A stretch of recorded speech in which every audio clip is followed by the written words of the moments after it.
I have class in 12 hours. Super cool. The ooh, this is gonna be a cool matchup.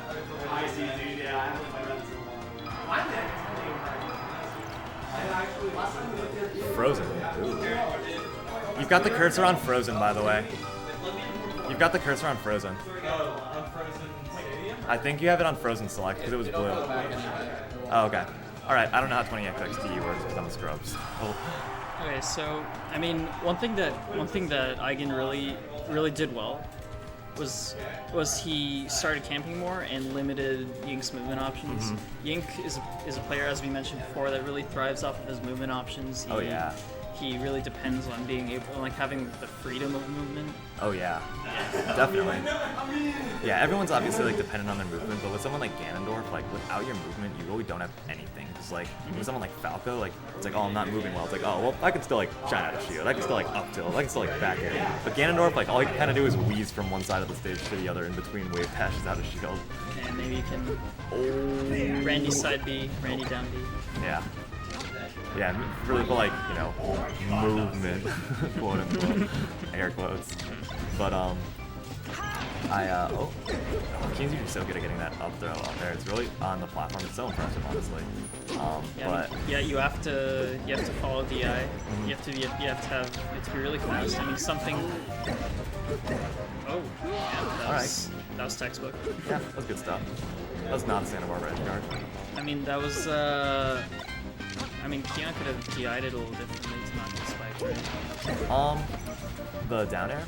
What he could have done is he could have smash DI'd into the stage, and then the dare, if he DI'd that in, maybe smash DI'd it in, and he would have been fine. It sounds hard, but SDIing is not that hard, in my opinion. It's more of a know-how and a getting used to it than it is really like a really difficult like frame perfect tech.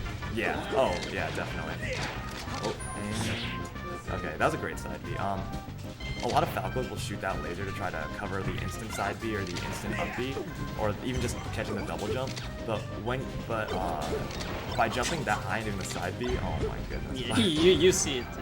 By jumping that high and doing the side B, it makes it really hard for Falco to cover.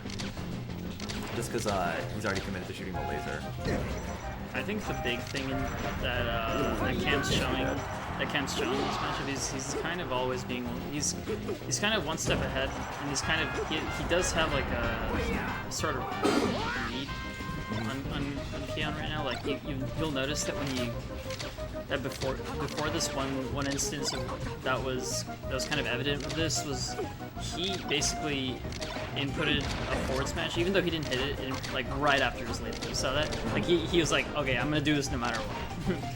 Yeah. It's like, and with that kind of mentality, it's kind of evident that he's like all of his moves are being like really planned like ahead of time, which is something that's really important, especially when you're playing against someone who does very similar things. Yeah. It's a lot of it also is like Cam likes to play like a game like where even whatever distance he had, he wants to like suffocate you with pressure. It's not always the best pressure, but pressure is still pressure. Like even if it's unsafe, like like again, like we're only human. That's a good shield drop, and it's tough to it's tough to get out of those pressure situations sometimes. Like you're bound to make some flubs, especially when you're playing a character as fast as Fox and stuff. Also, something I really like. For a second. But some punch dashes. Yeah. It works. Something I would really like to see more is Cam just does not do enough doing stuff like using his combos to really push him and push Kean into like really bad position. Like a lot of them get damaged, but right now like he got that shine. He didn't follow up on it, and he did get center stage. So like even though he got the hit, like he came out of the equation like it's not a good position. I'm also surprised he didn't just side B there. Yeah. I mean, regardless, even if he was gonna die there, I think side B would have been a less high chance. Well, yeah, the biggest chance of getting that. Yeah, like the hardest to find. Yeah. Something that's important about adapting, I think, that a lot of people don't realize too, because like you were commenting on how like people like get a read on each other and like anticipate movement and like play around that. is that things aren't so binary as to like, oh, when are they shielding, when do they wave dash out of shield? Like, there's multiple levels where you have to ask Wait, was yourself. that Smash D? It might have been. Because he went right back You to honestly stage say, after yeah. that. It might have been. It was definitely ASDI. I'm not sure if it was Smash DI. Supposed to do full Smash. ASDI only moves you half the distance of Smash DI, and one ASDI input always gets read on the last frame of hit lag. Oh, great time. On the last frame of hit lag, based on the direction you're holding the control stick, or the C stick if you're holding the C stick in a different direction. Wow, that was a really long. That was a very long game. That was a barn burner. Yeah. This entire set's gonna be one. But I really like agree with this, but Kian is, like I said, really good at getting the I mean, punishment on the platform too. where would you go? As Fox, I think FD is really FD. good. Well, I And, mean, Cam left FD, so that's like a. yeah, that is true. But I mean, and as we noticed in the crew battle earlier today, he went even with Malachi on FD. yeah, That's no easy feat. another thing is yeah, like player preference is really important as well. Like that's why maybe Kian decided not to do that. But I think Yoshi's would have been a really smart choice. But I can see how, because Cam was so in his face, that you might be dissuaded from doing that. That was good there. Malachi's pretty insistent that Fox wins pretty heavily on Yoshi's. Oh yeah, I can definitely see that. The hardest part is that you can't really, is that Falco's always going to be in your face. But that's not a bad thing for Fox, because that means for Falco that Fox is always in his face. Less room for. So. I mean, if you're canceling out your both of your characters' lasers, I'd say that's a win for Fox. Oh yeah, yeah, absolutely. Well said, honestly. The oh, Kian's got some good movement on the has some good movement on the platform. So I like the way he shield drops are I think really important for a lot of people to practice, and it really opens up your ability to move across platforms. And Kian's using them pretty well in my opinion. Cam doesn't have them as much. If you practice them, I mean, it's not that hard, but. I mean, biggest use primarily would be back air. Shield drop back airs are Just like escaping pressure, honestly. yeah, they're just they add so much to your game. Mm-hmm. Like the way Armada said it, or like he said stuff. Shoutouts to Armada, obviously, getting mad subs since Twitch Prime. Shoutouts to Twitch Prime. Oh my God, it's such a good idea. But Twitch Prime is lit. It's prime. It's Prime. It's definitely Prime. Hey, thanks, Tripleman. Really appreciate that. But the hardest part, or one of the hardest parts of like incorporating shield dropping into your play is it's like wave dashing. It just opens up so many options. Like you can escape high pressure situations. You can the ability to skip jump squat is actually such a big deal for so many characters. Like let's say something's +2 on shield, which means that it has a +2 frame advantage on shield. Like the attacker is actionable 2 frames before the defender. Like Fox's 3-frame jump squat, which is really short and stuff, he can't jump out and be do something out of his shield other than buffer a roll or something. But with a shield drop, you can just shield drop shine, and that's a 1-frame out of shield option, which is insane. That's nuts.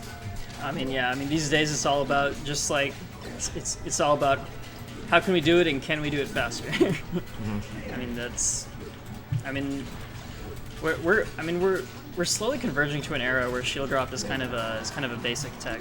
Oh yeah, Yeah. I agree. I think it's fundamental at this point.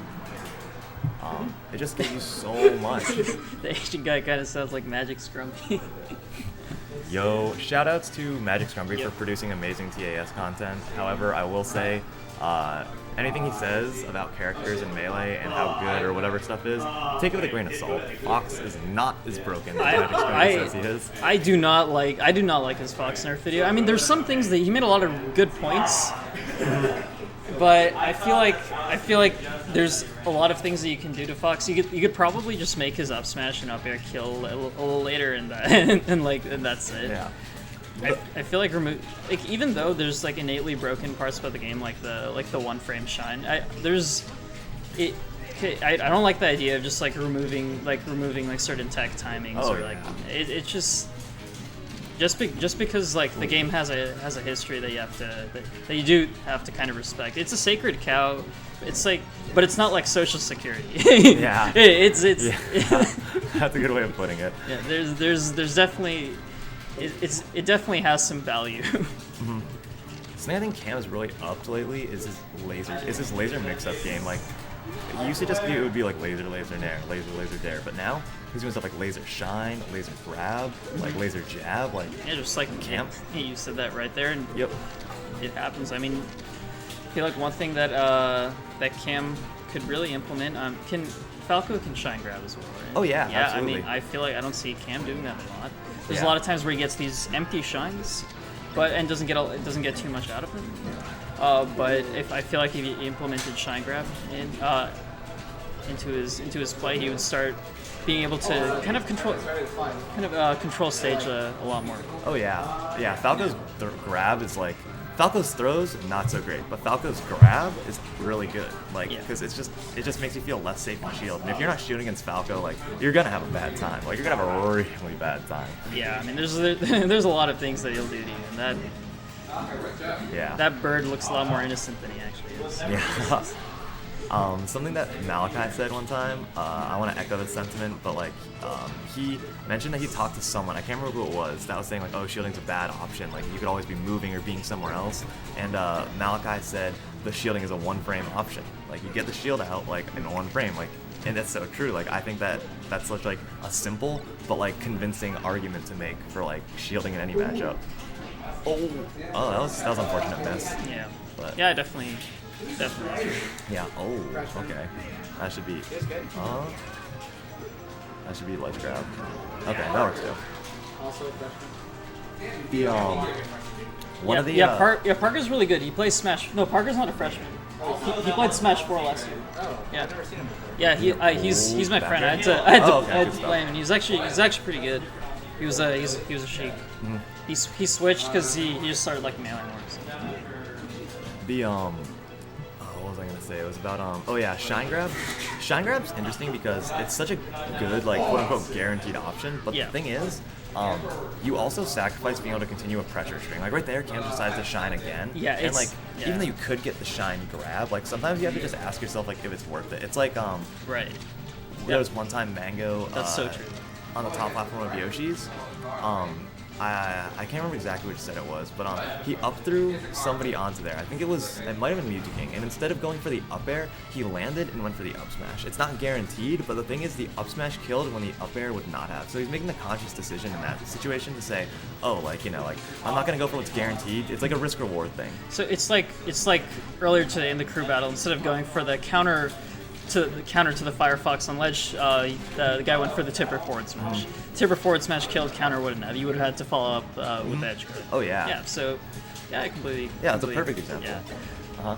And I mean, there's just it's kind of like a mix up. And I think there's one in the Falco Ditto, shine grab to back throw forward throw is something that kind of gets you stage control really fast, and it's just like a lot of time tempo is something that's incredibly important in Dittos and spacey spacey matches. So, yeah, it's just sometimes just doing things fast is pretty useful in terms of pressure because double power shield. Oh, he ain't gonna get the. Oh, he gets the Santa Barbara edge guard. Nothing you want to get. Granted, that was a really nice fade back. Wow, great lasers from Cam. That was nuts. Cam's going off right now. Cam's kind of going off right now.